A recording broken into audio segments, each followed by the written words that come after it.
Hello everyone, I'm Melissa Veitch, and I'm inviting you in to an amazing effort here in Northwest Ohio and Southeast Michigan. It's an effort to give a voice to the children and the families who live with autism.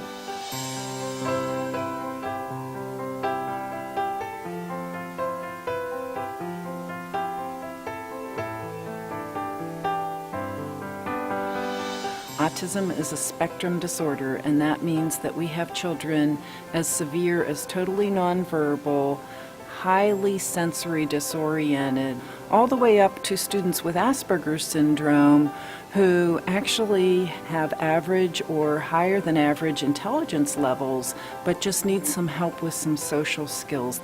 The rates of autism from about 1994 until present have changed from 1 in 10,000 children being diagnosed with autism to today it's 1 in 110. To me, that's an epidemic.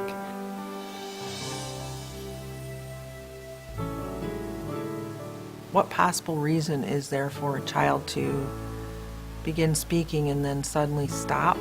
He just couldn't engage with others, so we just thought he was shy, and then the doctor had broke it down to us that it was actually a little bit more than that. I realized that my daughter was most likely autistic, and so at that moment it was very scary, very frightening. I think I was feeling like I needed to mourn, feeling like I needed to mourn the expectations that I had in the future for my child. We were given a link to a website and sent out the door, and I went home and I kind of laid on the floor for 3 days and cried. I mean, it was an amazing period of time where we were flustered and flabbergasted and as to the lack of assistance and help and misguidance, and I can't even put it into words. The younger families, they were getting torn apart traveling all over town, just trying to get services for their kid. They couldn't get them at any one place. It was all splintered.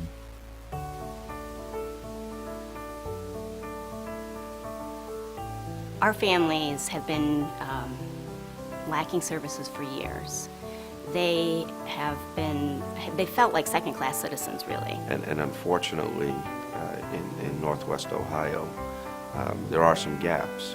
Now, that doesn't mean that people aren't working hard to close them, but those gaps will close a lot quicker if we have a collaborative effort, no doubt about it. If I could have gone somewhere where there was a counselor, someone to provide me information, it would have just helped emotionally so much, and I wouldn't have had, it would have been overwhelming regardless, but I just wouldn't probably have had the same feeling of desperation that I had, and just not knowing where to turn next.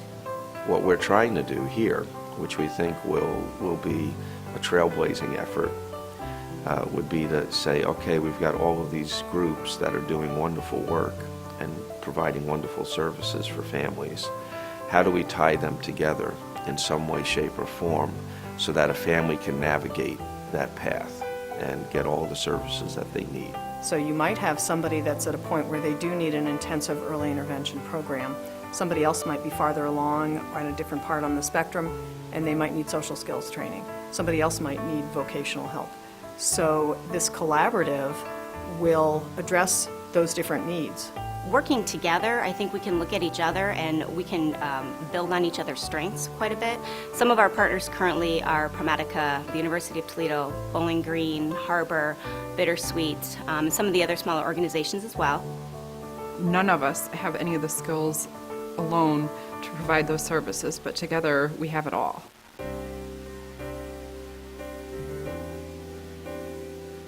He's unbelievable. He lights up the room when he walks in.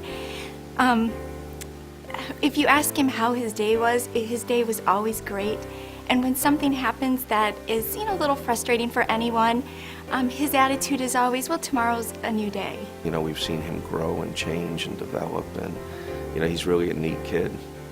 He's funny, he's smart, he's certainly autistic. He has the typical obsessive compulsive challenges.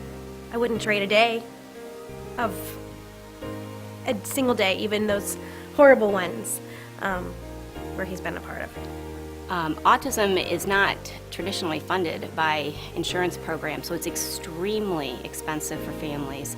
Early intervention programs nationally can cost $60,000 to $70,000 a year. Locally, they're running about $30,000 to $35,000. So families have to find ways out of their pocket to come up with this. Folks are coming to us and saying, this is what we're good at, this is what we'd like to be even better at.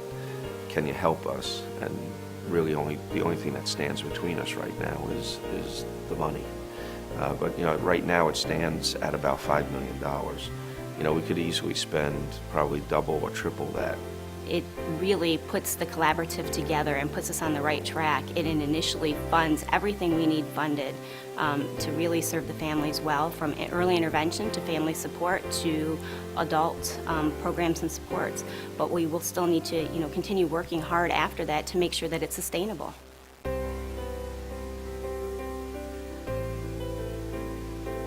So we're all going to be affected by it. If you're not affected by it today, and it's not part of your life today, it will be soon. And that might be family members, it might be friends, but it's going to touch your life. For years, they've been embarrassed to tell their stories. It's taken a long time just for people to be vocal about what they've been going through. And then once you do start hearing the stories, there's no turning back. You have to do something. Through everything that's going on in Northwest Ohio, the future looks bright. So, it's going to work. Sounds wonderful to us. It brings all these little loose entities together for autism, and we pray that they will be successful. The fact of the matter is if you can help change a life, what's more important than that? There is the deepest need for this collaborative to happen. We need to move forward, and we need to make a world for these kids, and we need to take their families out of their homes and out of shame. We need for the collaborative to happen. Because my son has autism. My son has autism. My son. My daughter. My brother. Because our son has autism. My son has autism. Because my brother has autism. My daughter. My son. My daughter and 2 sons have autism. Because my son has autism. I have autism. I have autism. I have autism. I have autism. I have autism. I have autism. I have autism. I have autism. Because I do have autism. 'Cause